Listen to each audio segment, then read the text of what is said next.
it's just really fun to watch our community grow. And the Fabros are Fabros and the Chachare. Sorry, I didn't give you guys a heads up. We were going to talk about this. I didn't know we were going to talk about it. That's why. If you don't like it, we prayed. We submitted to the Holy Spirit. We blame it on Him. But the Fabros who aren't here, they're on vacation. I'm going to talk about that in a moment.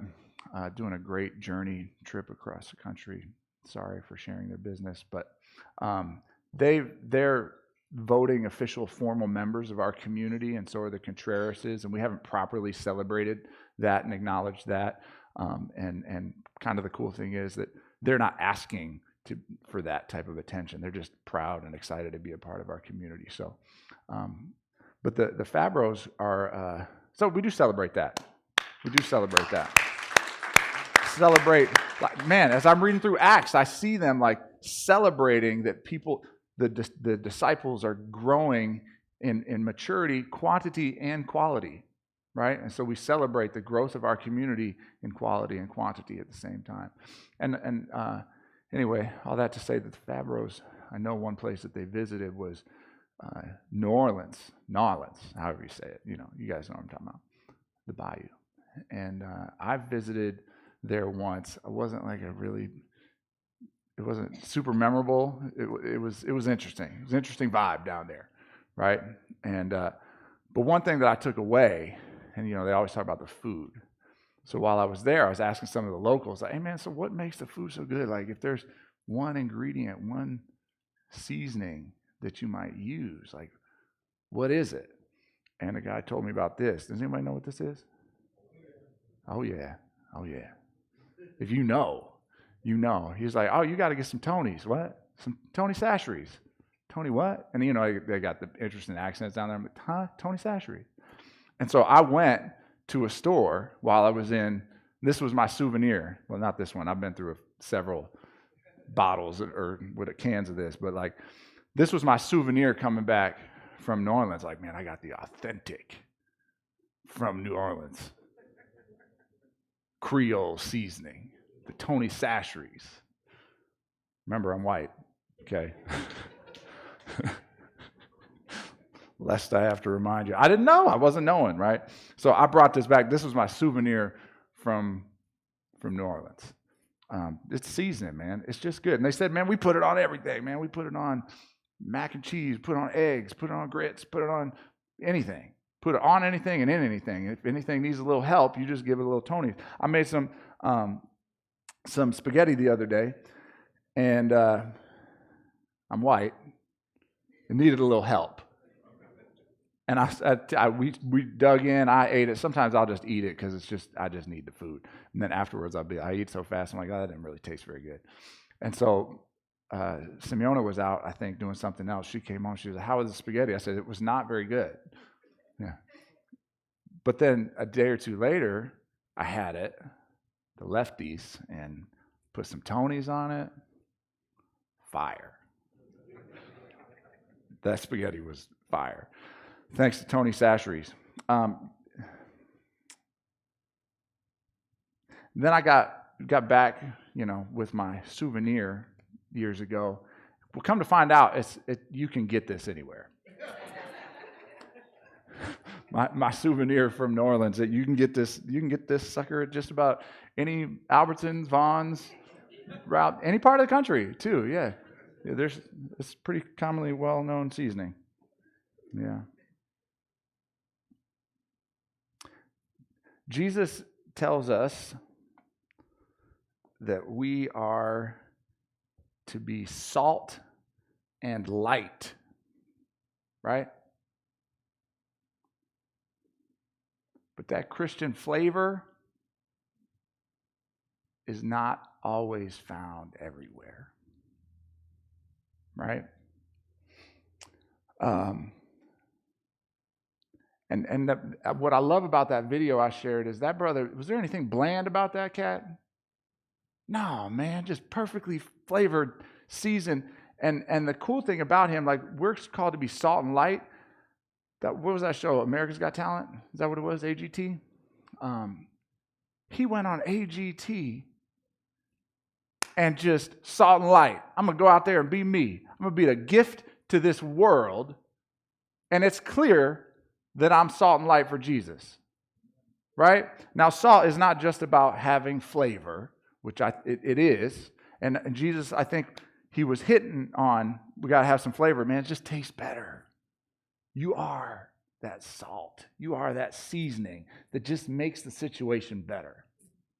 But he also, for sure, maybe even more so, had in mind the idea of preservation, because salt is used for preserving. And it's not just an ancient thing. Like, I remember several years ago talking to a buddy of mine that grew up in Peru. And he said, man, we grew up in a very rural area. We didn't have a refrigerator. So they just put their meat out, like hung it out. I'm like, what? Like meat? He's like, yeah.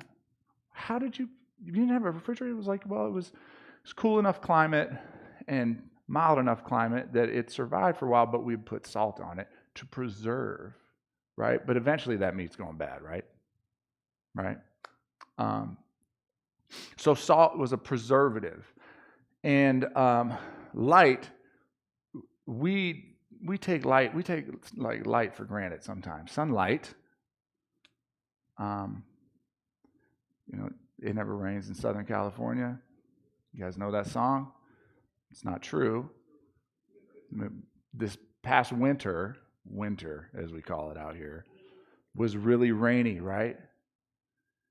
And some of us have the nerve to complain about the heat that we have now. Some of us had the nerve to complain about the weather. Some of us had the nerve to complain about the sun not coming out, right? We definitely, we had like a month where it was a lot of rain and we didn't see the sunshine as much. We're so spoiled, right? It's not like that in every part of the country. Where I'm from, like in Michigan, there's like 4 months where the sun doesn't come out. And it's cold, and it's snowy, and it's rainy, and it's dry. And we get what's called the winter blues. That's a thing. Winter depression, seasonal depression is a thing. There's some people walking in our streets. Like vitamin E is it vitamin E that we get from the sun? D. Dang it. Thank you. All right. Vitamin D, whatever. I always get that confused. I thought vitamin D came from whatever. Okay. Yeah, Sunny D. I was talking about milk, but I don't think you get any vitamins from Sunny D.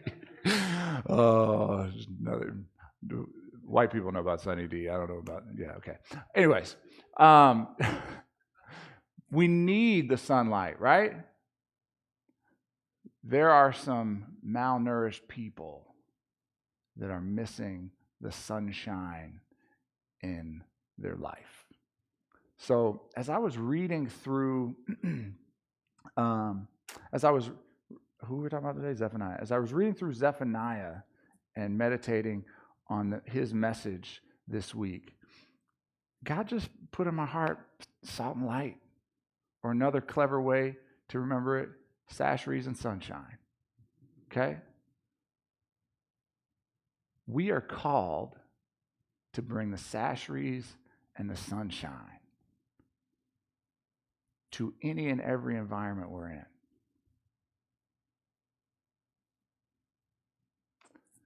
And how does that tie into Zephaniah? Let's see if we can connect the dots and get there. So you can go with me to Zephaniah. And I feel like whoever gets there first should get, without using their phone, should get something, because isn't this fun? I love, man, I can't tell you how many times I've preached on Zephaniah. Actually, I can. Once. I haven't. This is the first. This is the first. I remember when I first started reading the Bible,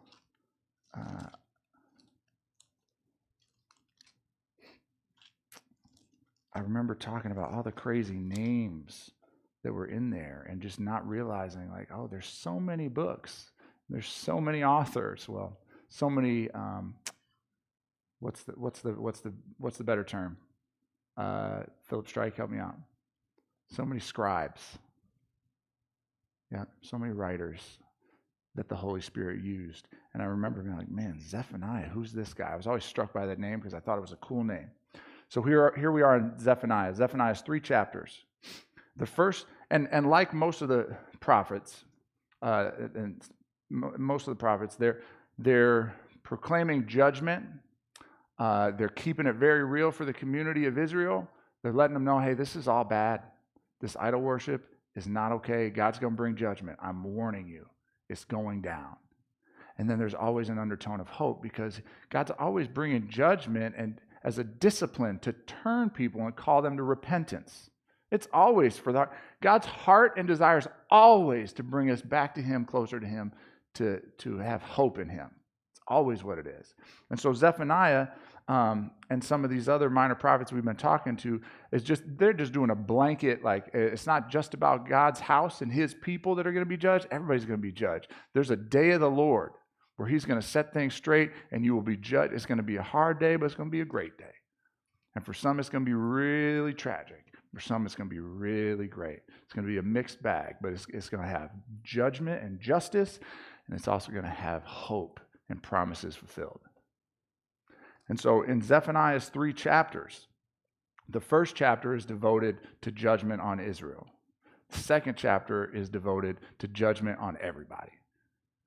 And then the third, on the nations outside of Israel. Third chapter is devoted to judgment on everybody.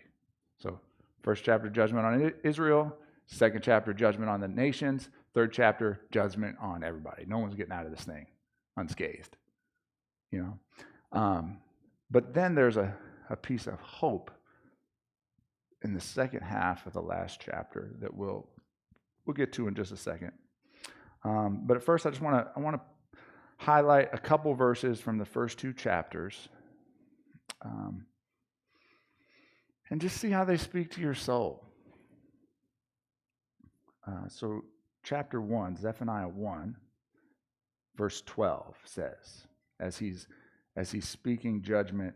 Oh, and something else kind of cool about Zephaniah. Let me give some more historical context.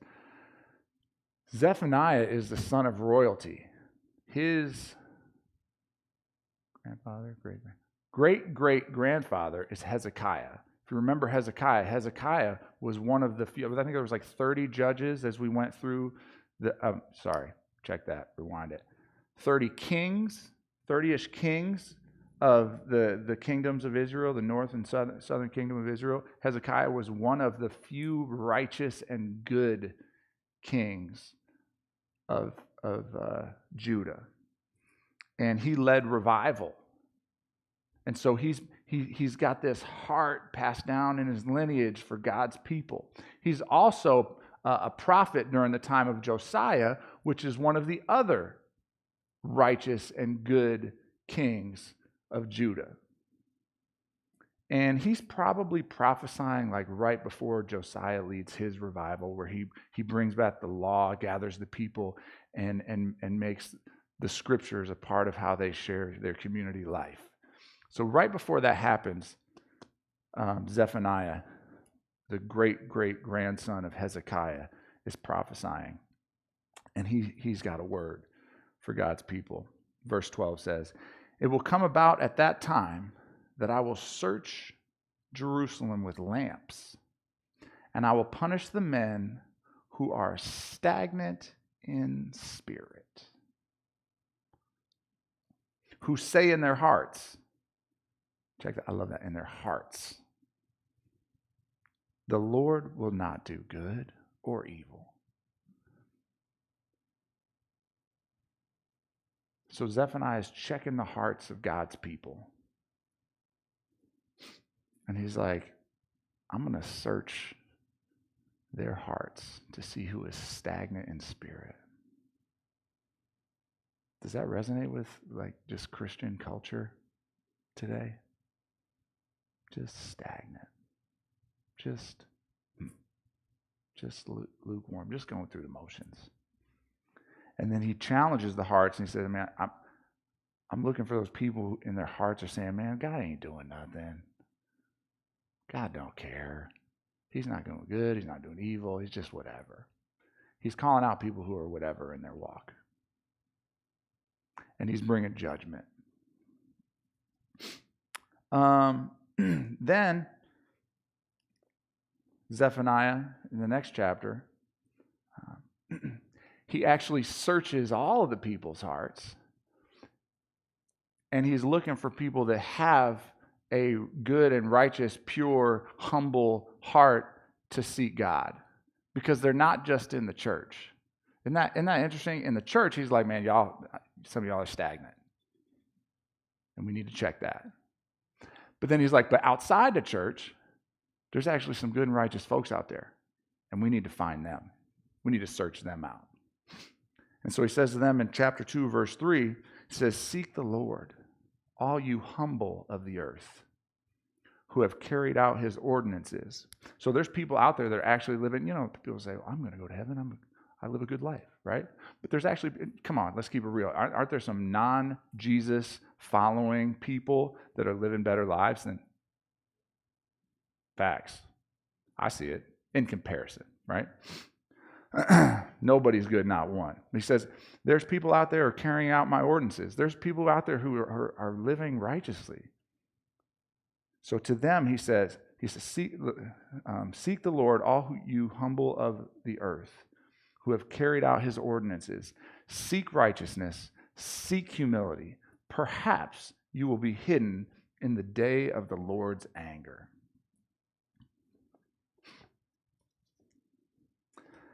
So God's going to call the whole world to account.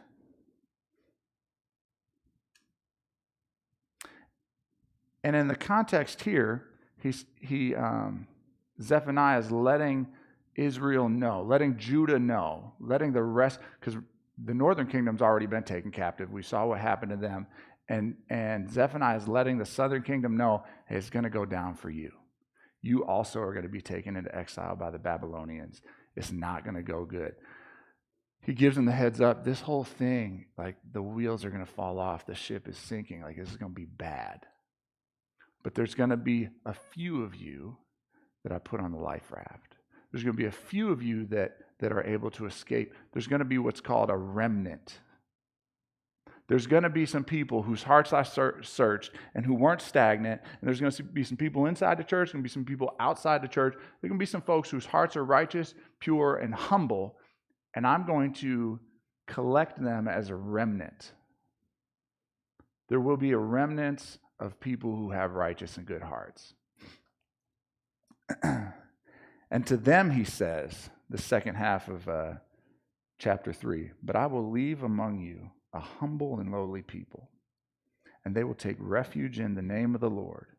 The remnant of Israel will do no wrong and tell no lies, nor will a deceitful tongue be found in their mouths. Are you guys with me? Chapter 3, verse 13. No deceitful tongue will be found in their mouths, for they will feed and lie down with no one to make them tremble.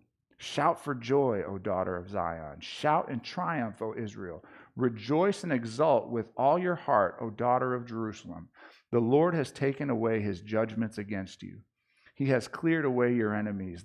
The King of Israel, the Lord, is in your midst. I love that. The King, the Lord, is in your midst. You will fear disaster no more. In that day it will be said to Jerusalem, do not be afraid, O Zion. Do not let your hands fall limp. The Lord your God is in your midst. He says it again. A victorious warrior. He will exult over you with joy. He will be quiet in his love. He will rejoice over you with shouts of joy. I will gather those who grieve about the appointed feasts. I will gather those who are grieving that we are no longer worshiping the Lord like we should. They came from you, O Zion. The reproach of exile is a burden on them. Behold, I am going to deal at that time with all your oppressors. I will save the lame and gather the outcasts. I will turn their shame into praise and renown in all the earth. At that time, I will bring you in. even at the time when I gather you together, indeed, I will give you renown and praise among all the peoples of the earth when I restore your fortunes before your eyes, says the Lord. So it's bad. It's going to be bad. But the God of hope says, nah, I'm going to keep a remnant. I'm going to keep a remnant to preserve my people. And what we'll talk about next week is I'm not just preserving my people and the presence of my kingdom on this earth, but I'm going to use these people to build back up his church, so to speak. We'll talk about Haggai next week and Nehemiah and Ezra and the rebuilding of Jerusalem, which is about to be destroyed in this exile. But there's so much hope for the remnant and through the remnant. When you read that, do you want to be the one that's stagnant in heart? That's scary. Human, I tend to shrink back towards complacency and comfort. But I don't want to be stagnant in my heart for the Lord. So he wakes us up. Do you want to be identified as the person that is seeking righteousness and seeking humility? Yeah, I do, right? When you read about the blessing on and through the remnant that's gathered among all the people, I don't know about you, but I want to be counted among that number, right? Well, guess what? We've been counted among that number. You've been gathered among the remnant. So like the remnant was called to preserve righteousness in community and to rebuild God's church in the Old Testament, like that remnant, we are called to be a preservative in the society, and we are called to rebuild God's church, to build God's kingdom. Like that's what we're called. That's who you are. So we are the remnant of God's people in society today, called to bring the flavor, called to be the sasheries and the sunshine, called to be the salt and the light. That's who you are. That's who we are. That's why I stand here and I watch people come into this space, and it's like, oh man, what a gift you are. You don't change when you walk out this door. You still are that gift. You still are that salt and that light. You still are that sasheries and sunshine that people need, that they're deprived of because it's just too bland. They need you. We'll talk in a second about, well, let me talk now. And in just a minute, I'm going to share a story, and you guys can come back up here, Philip, because we need to do communion before we wrap up. I asked, where are the extroverts, right? And then we know where the introverts are because you didn't raise your hand. So apparently we're introvert heavy today, but I honor that because we're not all the same. We don't all carry the same seasoning. We don't all carry the same flavor. We don't all shine our light the same. But we are salt and light. So what does it look like for you to be salt and light in any moment and situation you find yourself in? We all got different superpowers. We all got different natural gifting and tendencies. If you're a people person, what I like to call a flight attendant, we got to be aware of situations today or this week that just need a little flavor breathed into it.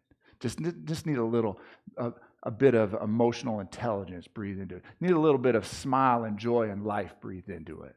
We got to be aware. If you're what I call a grounds crew type person, somebody who works behind the scenes, you might be thinking, yeah, don't ask me to be the have fun guy. Don't ask me to be the entertainer. But you might find yourself in a situation this week where you walk in and you just see a mess. I can't believe it's such a mess. I can't believe the break room was left like this. Man, how can you be salt and light to go in there and serve? Use your heart for service to make that situation better and be salt and light in that situation. You might walk into a situation that's an organizational mess. You might be able to come up with the system to set things straight. Thank God we have here's a little announcement plug. We have a group of elders, and some of our elders are very strong, systematic, procedural thinkers, and they're helping us to create order within our community so that we can thrive. So next Saturday, we're having a calendar meeting, and any of the stakeholders of our community, if you would like to be a part of that, if you would like to know about what's happening in the future, or just like to contribute some thoughts of some things that you would like to see event-wise or how you can contribute, man, we're doing a calendar. And it's going to be on the website. It's going to be fine-tuned. Man, some of you guys have some of you in your families or people around you need help setting up structure and procedure, and you can be that salt and that light and that gift to that situation. And some of you guys are just natural problem solvers and decision makers, and you're going to walk out of here and you're going to get in the car, and somebody's going to say, well, where do you want to eat? I don't know. Where do you want to eat? Where do you want to eat? Where do the kids want to eat? But if you're that problem solver, that decision maker, I didn't even need to tell you this. You're already going to make the decision. Go ahead and do that. Be that gift.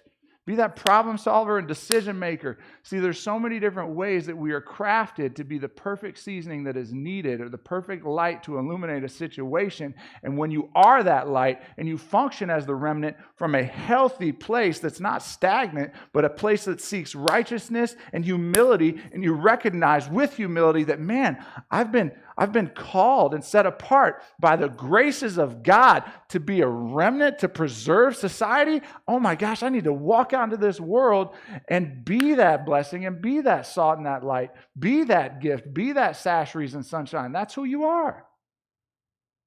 That's who we are. Because can we all agree, man, this society, man, is messed up. Yeah, it's even more messed up without you. It's even more messed up without the remnant. It's even more messed up without God's people. We need you. We need you. This kingdom needs you. And thank God He has called us as the remains of Christ, to be Christ in this community. Very similar to how the remnant was called to represent God in their community. That's how we're called.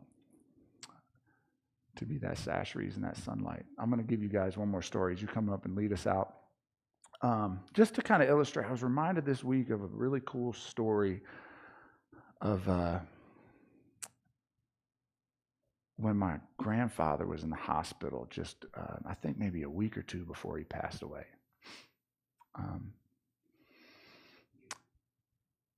I'm a winker. Is anybody a winker? You know? Yeah, my son, I realized, oh my gosh, my son's a winker. You know, he'll be at practice, and I'll be like, hey, cute. And I'll look at him and wink, give me one of those, And my mom's a winker. My grandfather was a winker. Now, some people think we're weird, but I believe that God is a winker. And when He sends out us as salt and light to be the answer to sometimes unprayed prayers in any situation, we show up like a God wink. So when my grandfather, this is about 18 years ago, he was, man, I hope my mom's watching this. Woo. I haven't thought about this story in years. I was reminded of it this week. And my grandfather was in the hospital and he was sick, and he was on his last days, and so his cognitive awareness, his being present was really, he was not sharp like I know my grandfather. He was a farmer. I used to ride the tractor with him, and it was frustrating because we were trying to communicate with him, and we all are probably overwhelming him. Like, Grandpa, what do you want? What do you want? And there's all these family members in the room. What do you need? What do you want? And he just doesn't know how to respond. And in that moment, a friend of my dad, who had already passed away at this time, a friend of my father's, walked by, because my dad was a doctor. That's where I get my nickname. He walked by. Dr. Kaufman walked by, and I happened to see him walk by the open door, and I went out and said, oh, Dr. Kaufman, so good to see you. I'm just saying hi. He's like, well, what are you doing here? I said, well, my grandfather's in here. He's having a really hard time, and it's just frustrating. It's just good to see you. And he's like, well, let me come in and talk to him.